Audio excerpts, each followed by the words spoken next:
आज है पूर्णिमा तिथि और आज आप सभी श्रवण करेंगे पूर्णिमा की व्रत कथा। पूर्णिमा के दिन जो भक्त व्रत रखकर इन कथाओं का श्रवण करते हैं उनकी सभी मनोकामनाएं पूर्ण होती है। जो स्त्रियां इस व्रत को करती है वह जन्म जन्मांतरों तक वैधव का दुख नहीं भोगती है और सदैव सौभाग्यशाली रहती है। व्रत करने वाले भक्त इस कथा को प्रसन्नतापूर्वक पूरा अवश्य सुनिएगा। आपकी सभी मनोकामना पूर्ण होगी।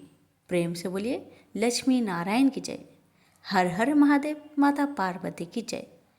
आइए भक्तगणों, आप श्रवण करें कथा। एक गांव में एक माँ बेटी रहती थी। एक दिन वह अपनी माँ से कहने लगी कि गांव के सब लोग गणेश मेला देखने जा रहे हैं, मैं भी मेला देखने जाऊंगी। माँ ने कहा कि वहाँ बहुत भीड़ होगी, कहीं तुम गिर जाओगी, तुम्हें चोट लगेगी। लड़की ने माँ की बात नहीं सुनी और गणेश मेला देखने चल पड़ी। माँ ने जाने से पहले बेटी को 2 लड्डू दिए, एक घटी में पानी दिया। माँ ने कहा कि एक लड्डू तो गणेश जी को खिला देना और थोड़ा सा पानी गणेश जी को पिला देना। दूसरा लड्डू तुम खा लेना और बचा हुआ पानी तुम पी लेना। लड़की मेले में चली गई। मेला खत्म होने पर सभी गांव वाले वापस आ गए, लेकिन लड़की वापस नहीं आई। लड़की मेले में गणेश जी के पास बैठ गई और कहने लगी कि एक लड्डू और पानी गणेश जी तुम्हारे लिए और एक लड्डू और बचा पानी मेरे लिए है। इस तरह कहते कहते सारी रात बीत गई। यह देखकर गणेश जी सोच में पड़ गए कि अगर मैंने यह लड्डू और पानी नहीं पिया तो यह बच्ची अपने घर को नहीं जाएगी। यह सोचकर गणेश जी एक लड़के के वेश में आए और उससे एक लड्डू खा लिया और साथ ही थोड़ा पानी भी पी लिया। फिर वह कहने लगे कि मांगो, तुम क्या मांगती हो। लड़की मन में सोचने लगी कि क्या मांगू, अन्न मांगू या धन मांगू या अपने लिए अच्छा वर मांगू या खेत मांगू या महल मांगू। वह मन में सोच ही रही थी। गणेश जी ने उसके मन की बात को जानकर उनसे कहने लगे, लड़की, तुमने जो अभी मन में सोचा वो सब कुछ तुम्हें मिलेगा, तुम अपने घर को जाओ। लड़की घर पहुंची तो माँ ने पूछा कि इतनी देर कैसे हो गई। बेटी ने कहा कि आपने जैसा कहा था मैंने वैसा ही किया और देखते ही देखते जो भी लड़की ने सोचा था वह सब कुछ हो गया। प्रेम से बोलिए गणेश भगवान की जय।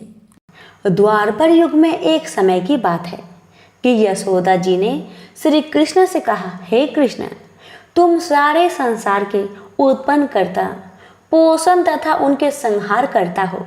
आज कोई ऐसा व्रत मुझसे कहो जिसके करने से मृत्यु लोक में स्त्रियों को विधवा होने का भय ना रहे तथा यह व्रत सभी मनुष्य की मनोकामनाएं पूर्ण करने वाला हो।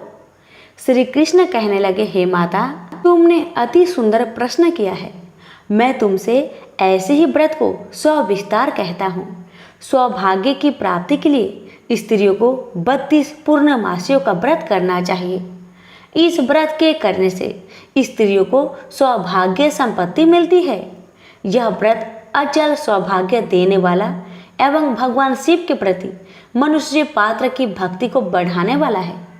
यशोदा जी कहने लगी, हे कृष्ण, सर्वप्रथम इस व्रत को मृत्युलोक में किसने किया था, इसके विषय में विस्तार पूर्वक मुझसे कहो। श्री कृष्ण जी कहने लगे, इस भूमंडल पर एक अत्यंत प्रसिद्ध राजा चंद्रहास से पालित अनेक प्रकार के रत्नों से परिपूर्ण कार्तिका नाम की एक नगरी थी। वहाँ पर धनेश्वर नाम का एक ब्राह्मण था और उसकी स्त्री अति सुशीला रूपवती थी। दोनों ही उस नगरी में बड़े प्रेम के साथ रहते थे। घर में धन्य धान्य आदि की कमी नहीं थी। उनको एक बड़ा दुख था कि उनका कोई संतान नहीं थी। इस दुख से वह अत्यंत दुखी रहते थे। एक समय एक बड़ा तपस्वी योगी उस नगरी में आया। वह योगी उस ब्राह्मण के घर को छोड़कर अन्य सब घरों से भिक्षा लाकर भोजन किया करता, लेकिन रूपवती से वह भिक्षा नहीं लिया करता था। उस योगी ने एक दिन रूपवती से भिक्षा ना लेकर किसी अन्य घर से भिक्षा लेकर गंगा किनारे जाकर भिक्षान्न को प्रेम पूर्वक खा रहा था कि धनेश्वर ने योगी का यह सब कार्य किसी प्रकार से देख लिया। अपनी भिक्षा के अनादर से दुखी होकर धनेश्वर योगी से बोला, महात्मन, आप सब घरों से भिक्षा लेते हैं, हमने देखा है, परंतु आप मेरे घर से भिक्षा कभी नहीं लेते, इसका क्या कारण है? योगी ने कहा, निसंतान के घर की भीख पतितों के अन्न के तुल्य होती है, और जो पतितों का अन्न खाता है वह भी पतित हो जाता है। चूंकि तुम निसंतान हो, अतः पतित हो जाने के भय से मैं तुम्हारे घर से भिक्षा नहीं लेता हूँ। धनेश्वर यह बात सुनकर अपने मन में बहुत दुखी हुआ और हाथ जोड़कर योगी के पैर पर गिर पड़ा तथा अंतर्भाव से कहने लगा, हे महाराज, यदि ऐसा है तो आप मुझको पुत्र प्राप्ति का कुछ उपाय बतलाइए। आप सर्वज्ञ हैं, मुझ पर अवश्य ही यह कृपा कीजिए। धन की मेरे घर में कोई कमी नहीं, परंतु मैं पुत्र न होने के कारण बहुत दुखी रहता हूँ। आप मेरे इस दुख का हरण करें, आप सामर्थ्यवान हैं। यह सुनकर योगी कहने लगे, हे ब्राह्मण, तुम चंडी माता की आराधना करो। घर आकर उसने अपने स्त्री से सब वृत्तांत कहा और स्वयं तप के लिए निमित्त वन में चला गया। वन में जाकर उसने चंडी माता की उपासना की। चंडी माता ने 16वें दिन उसको सपने में दर्शन दिया और कहा, हे धनेश्वर, जा तेरा पुत्र होगा, परंतु वह 16 वर्ष की आयु में ही मृत्यु को प्राप्त हो जाएगा। यदि तुम दोनों स्त्री पुरुष 32 पूर्णमासियों का व्रत विधि पूर्वक करोगे तो वह दीर्घायु होगा। जितनी तुम्हारी सामर्थ्य हो, आटे के दिए बनाकर शिव जी का पूजन करना, परंतु पूर्णमासी को 32 जो जाने चाहिए। प्रातःकाल होने पर इस स्थान के समीप ही तुम्हें एक आम का वृक्ष दिखाई देगा। उस पर तुम चढ़कर एक फल तोड़कर शीघ्र अपने घर को चले जाना। अपनी स्त्री से सब वृत्तांत कहना। ऋतु स्नान के पश्चात वह स्वच्छ होकर श्री शंकर जी का ध्यान करके उस फल को खा लेगी। तब शंकर भगवान की कृपा से उसको गर्भ ठहर जाएगा। जब वह ब्राह्मण प्रातःकाल उठा तो उसने उस स्थान पर देखा कि एक आम का वृक्ष था, जिस पर एक अत्यंत सुंदर आम का फल लगा हुआ था। उस ब्राह्मण ने उस आम के वृक्ष पर चढ़कर उस फल को तोड़ने का बहुत कोशिश किया, परंतु वृक्ष पर कई बार प्रयत्न करने के बाद भी वह चढ़ नहीं पाया। तब तो उस ब्राह्मण को बहुत चिंता हुई और उसने विघ्न विनाशक श्री गणेश जी की वंदना करने लगा। हे दयानिधे, अपने भक्तों के विघ्नों का नाश करके उनके मंगल कार्य को करने वाले, दुष्टों का नाश करने वाले, रिद्धि सिद्धि को देने वाले, आप मुझ पर कृपा करके इतना बल दे कि मैं अपने मनोरथ को पूर्ण कर सकूं। इस प्रकार गणेश जी की प्रार्थना करने पर उनकी कृपा से धनेश्वर पेड़ पर चढ़ गया और उसने एक अति सुंदर आम का फल देखा। उसने विचार किया कि जो वरदान से फल मिला था वह यही है और कोई फल दिखाई भी तो नहीं देता। उस धनेश्वर ब्राह्मण ने जल्दी से उस फल को तोड़कर अपनी स्त्री को लाकर दिया और उसकी स्त्री ने अपने पति के कथन अनुसार उस फल को खा लिया और वह गर्भवती हो गई। देवी जी की असीम कृपा से उसे एक अत्यंत सुंदर पुत्र उत्पन्न हुआ, जिसका नाम उन्होंने देवीदास रखा। माता पिता की हर्ष और शोक के साथ वह बालक शुक्ल पक्ष की चंद्रमा की भांति अपने पिता के घर में बढ़ने लगा। भगवान की कृपा से वह बालक बहुत ही सुंदर, सुशील, विद्या बढ़ने में बहुत ही निपुण हो गया। दुर्गा जी की आज्ञा अनुसार उसकी माता ने 32 पूर्णमासी का व्रत रखना आरंभ कर दिया, इससे उसका पुत्र बड़ी आयु वाला हो जाए। 16वां वर्ष लगते ही देवीदास के माता पिता को बड़ी चिंता हो गई कि कहीं उनके पुत्र की इस वर्ष मृत्यु ना हो जाए। इसलिए उन्होंने अपने मन में विचार किया कि यदि यह दुर्घटना उनके सामने हो गई तो वह कैसे सहन कर सकेंगे। अस्तु उन्होंने देवीदास के मामा को बुलाया और कहा कि हमारी इच्छा है कि देवीदास 1 वर्ष तक काशी में जाकर विद्या चयन करे और उसको अकेला भी नहीं छोड़ना चाहिए, इसलिए साथ में तुम चले जाओ और 1 वर्ष के पश्चात इसको वापस लौटा लाना। सब प्रबंध करके उसके माता पिता ने काशी जाने के लिए देवीदास को एक घोड़े पर बैठाकर उसके मामा को उसके साथ कर दिया, किंतु यह बात उसके मामा या किसी और को नहीं कहा। धनेश्वर ने सपत्नीक अपने पुत्र की मंगल कामना तथा दीर्घ आयु के लिए भगवती दुर्गा की आराधना और पूर्णमासियों का व्रत करना आरंभ कर दिया। इस प्रकार बराबर 32 पूर्णमासी का व्रत पूरा किया। कुछ समय पश्चात एक दिन वह दोनों मामा और भांजा मार्ग में रात्रि बिताने के लिए किसी ग्राम में ठहरे हुए थे। उस दिन उस गांव में एक ब्राह्मण की अत्यंत सुंदरी, सुशीला, विदुषी और गुणवती कन्या का विवाह होने वाला था। जिस धर्मशाला के अंदर वर और उसकी बारात ठहरी हुई थी, उसी धर्मशाला में देवीदास और उसके मामा भी ठहरे हुए थे।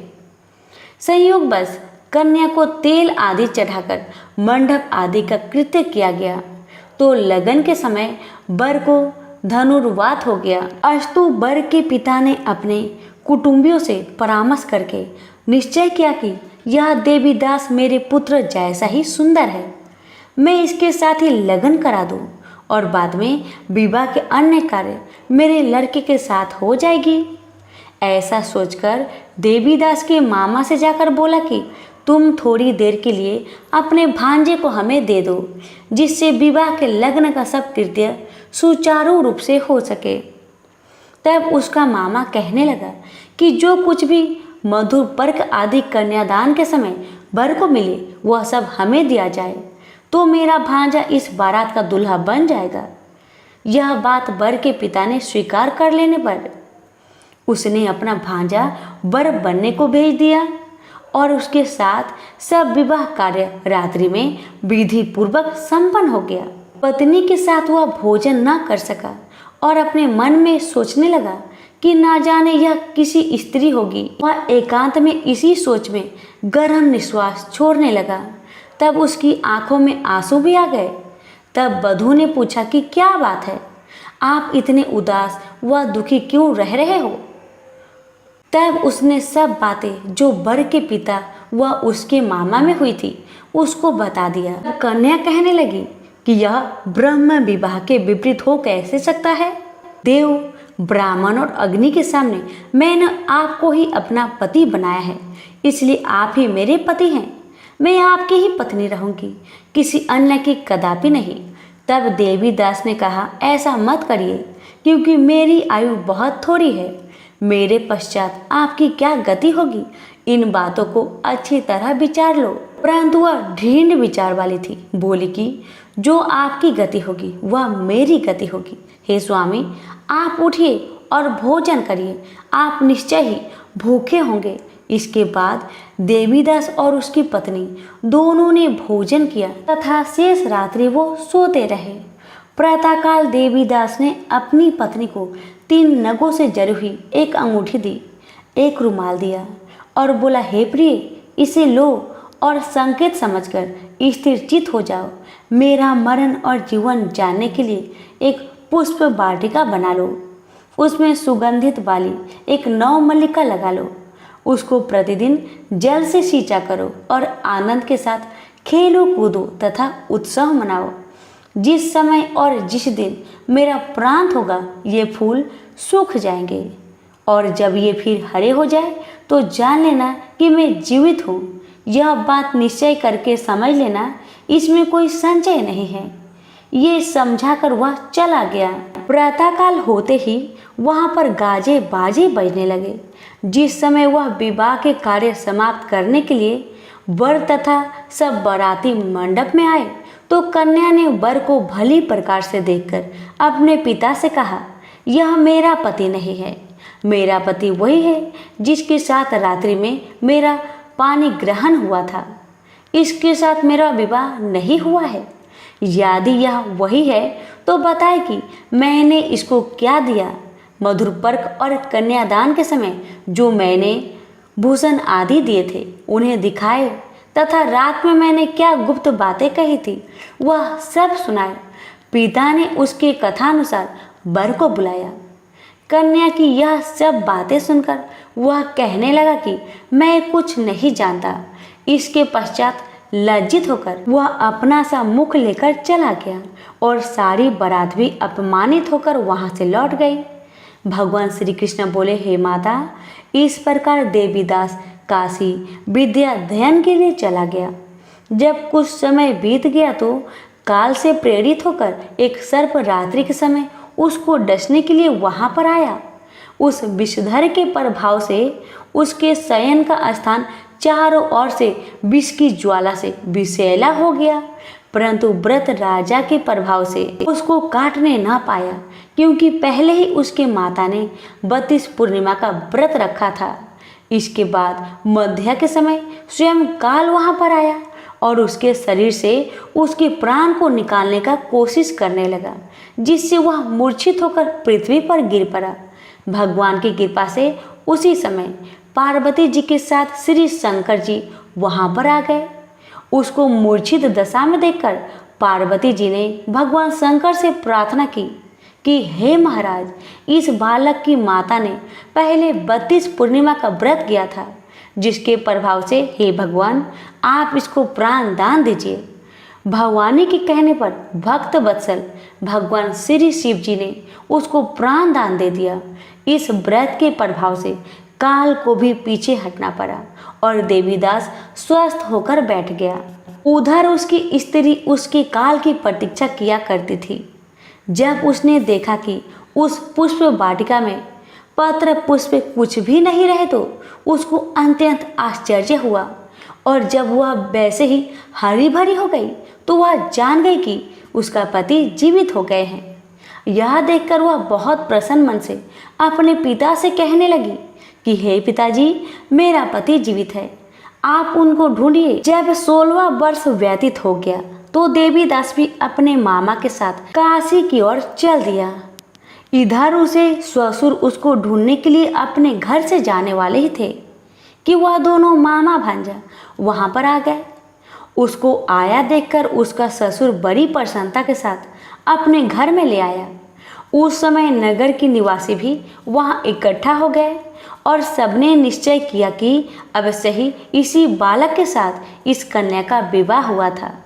उस बालक को जब कन्या ने देखा तो पहचान लिया और कहा, हाँ, ये वही हैं जो संकेत करके गया था। तदुपरांत सभी कहने लगे कि भला हुआ जो यह आ गया, और सब नगर वासियों ने आनंद मनाया। कुछ दिन बाद देवीदास अपनी पत्नी और मामा के साथ अपने ससुर के घर से बहुत सा उपहार लेकर अपने घर के लिए प्रस्थान किया। जब वह अपने गांव के निकट आ गया तो कई लोगों ने उसको देखकर उसके माता पिता को पहले ही जाकर खबर दे दी कि तुम्हारा पुत्र देवीदास अपनी पत्नी और मामा के सहित घर पधार रहा है। ऐसा समाचार सुनकर पहले तो उन्हें विश्वास ही नहीं हुआ, किंतु जब और लोगों ने भी आकर उनको यह बात का समर्थन किया तो उनका बड़ा आश्चर्य हुआ। लेकिन थोड़ी देर में देवीदास ने आकर अपने माता पिता के चरणों में अपना सिर रखकर प्रणाम किया और उसकी पत्नी ने अपने सास ससुर के चरण को स्पर्श किया तो माता पिता ने अपने पुत्र और पुत्र वधू को अपने हृदय से लगा लिया और दोनों की आंखों में प्रेम अश्रु बह चले। अपने पुत्र और पुत्र वधू के आने की खुशी में धनेश्वर ने बड़ा भारी उत्सव किया और ब्राह्मण को भी बहुत सी दान दक्षिणा देकर प्रसन्न किया। श्री कृष्ण जी कहने लगे, इस प्रकार धनेश्वर 32 पूर्णिमाओं के व्रत के प्रभाव से पुत्रवान हो गया। जो भी स्त्रियां इस व्रत को करती है वे जन्म जन्मांतर में वैधव का दुख नहीं भोगती और सदैव भाग्यशाली रहती है। यह मेरा वचन है, इसमें कोई संदेह नहीं मानना। यह व्रत पुत्र पौत्रों को देने वाला तथा संपूर्ण मनोकामनाओं को पूर्ण करने वाला है। 32 पूर्णिमाओं के व्रत करने से व्रती की सब इच्छाएं भगवान शिव जी की कृपा से पूर्ण हो जाती है। सभी प्रेम से बोलो शिव शंकर भोलेनाथ की जय। हर हर महादेव, माता पार्वती की जय। एक समय शिवजी महाराज पार्वती के साथ हरिद्वार में घूम रहे थे। पार्वती जी ने देखा कि बहुत सारे मनुष्य गंगा में नहा नहा कर हर हर गंगे कहते कहते चले जा रहे हैं, परंतु प्राय सभी दुखी और पाप परायण हैं। पार्वती जी ने बड़े आश्चर्य से शिव जी से पूछा कि हे देव, गंगा में इतनी बार स्नान करने के बाद भी इनके पाप और दुखों का नाश क्यों नहीं हुआ? क्या गंगा में अभी सामर्थ्य नहीं रहा? पार्वती जी की बातें सुन भगवान शिव ने कहा, प्रिय, गंगा में तो वही सामर्थ्य है, परंतु इन लोगों ने पाप नाशिनी गंगा में स्नान ही नहीं किया है, तब इन्हें लाभ कैसे हो? पार्वती जी ने बड़े आश्चर्य से कहा, स्नान कैसे नहीं किया भगवान? सभी तो नहा नहा कर आ रहे हैं, अभी तक इनके शरीर भी सूखे नहीं हैं। शिव जी ने कहा, ये केवल जल में डुबकी लगाकर आ रहे हैं, तुम कल इसका रहस्य समझ जाओगे। दूसरे दिन बड़े जोर की बरसात होने लगी। गलियां कीचड़ से भर गई। एक चौड़े रास्ते में एक गहरा गड्ढा था, चारों ओर लपटीला कीचड़ भर रहा था। उसी गड्ढा में भगवान शिव ने लीला करते हुए वृद्ध ब्राह्मण का रूप धारण कर लिया और दीन विवश की तरह गड्ढे में जाकर ऐसे पड़ गए कि जैसे मानो कोई मनुष्य चलता चलता गड्ढे में गिर पड़ा हो। निकलने की कोशिश करने के बावजूद भी वह निकल नहीं पा रहा है। पार्वती जी को भगवान शंकर ने समझाकर गड्ढे के पास बैठा दिया कि देखिए देवी, आप लोगों को सुना सुनाकर यूं पुकारती रहिए कि मेरे वृद्ध पति अकस्मात गलती से गड्ढे में गिर पड़े हैं, कोई पुण्य आत्मा ही इन्हें निकालकर इनके प्राणों की रक्षा करे। इस प्रकार आप बार बार कहते रहिएगा। भगवान के कहे अनुसार माता पार्वती ने किया। भगवान ने इतना भी कहा कि जब कोई मुझे बचाने की कोशिश करे तो आप उसे इतना कह दीजिएगा, मेरे पति सर्वथा निष्पाप है, इन्हें वही छुए जो स्वयं निष्पाप हो। यदि आप निष्पाप है तभी आप मेरे पति को हाथ लगाइए, नहीं तो हाथ लगते ही आप भस्म हो जाएंगे। पार्वती जी ने भगवान की बात को ध्यान में रखकर गड्ढे के किनारे पर बैठ गई और आने जाने वालों को सुना सुनाकर शिव जी की सिखाई हुई बात कहने लगी। गंगा में नहाकर लोगों के दल आ रहे थे। सुंदरी महिला को यूं बैठी देखकर कईयों का मन में पाप आया। कई लोग लज्जा से डरे, कईयों को कुछ धर्म का भय हुआ, कई कानून से डरे। कुछ लोगों ने तो पार्वती जी को यह भी सुना दिया कि मरने दे बूढ़े को, क्यों उनके लिए रोती है। आगे और कुछ दयालु सच्चा चरित्र पुरुष थे। उन्होंने करुणावश युवती के पति को निकालना चाहा, परंतु पार्वती के वचन सुनकर वे भी रुक गए। उन्होंने सोचा कि हम गंगा में नहाकर आए तो हैं, क्या हुआ, पापी तो है ही, कहीं होम करते समय हमारा हाथ ना जल जाए। किसी को भी भेष रूपी शंकर को निकालने का साहस नहीं हुआ। सैकड़ों आए, सैकड़ों ने पूछा और चले गए। संध्या हो चली। शिव जी ने कहा, देखिए पार्वती जी, आपने देखा कोई है गंगा नहाने वाला यहाँ पर? थोड़ी देर बाद एक जवान हाथ में लोटा लेकर हर हर गंगे करता हुआ निकला। पार्वती ने उसे भी वही बात कही। युवक का हृदय करुणा से भर आया। उसने शिव जी को निकालने की तैयारी की। पार्वती ने रोकर कहा कि भाई, यदि तुम सर्वथा निष्पाप नहीं हो तो मेरे पति को छूते ही जल जाओगे।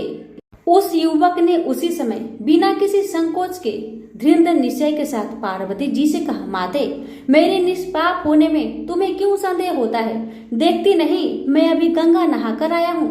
भला गंगा में गोता लगाने के बाद भी कभी पाप रहते हैं? तेरे पति को मैं निकालता हूँ। युवक ने लपक कर बूढ़े को ऊपर उठा लिया। शिव पार्वती ने उसे अधिकारी समझकर अपना असली रूप प्रकट कर उसे दर्शन देकर कृतार्थ किया। शिव जी ने पार्वती से कहा कि इतने लोगों में से इन एक ने ही गंगा स्नान किया है। इस दृष्टांत के अनुसार जो लोग बिना श्रद्धा और विश्वास के केवल दम के लिए गंगा स्नान करते हैं, उन्हें वास्तविक फल नहीं मिलता। परंतु इसका यह मतलब नहीं है कि गंगा स्नान व्यर्थ जाता है। विश्वास के साथ किए गए गंगा स्नान का मिलता है वास्तविक फल। प्रेम से बोलिए उमापति शंकर भगवान की जय, गंगा माता की जय।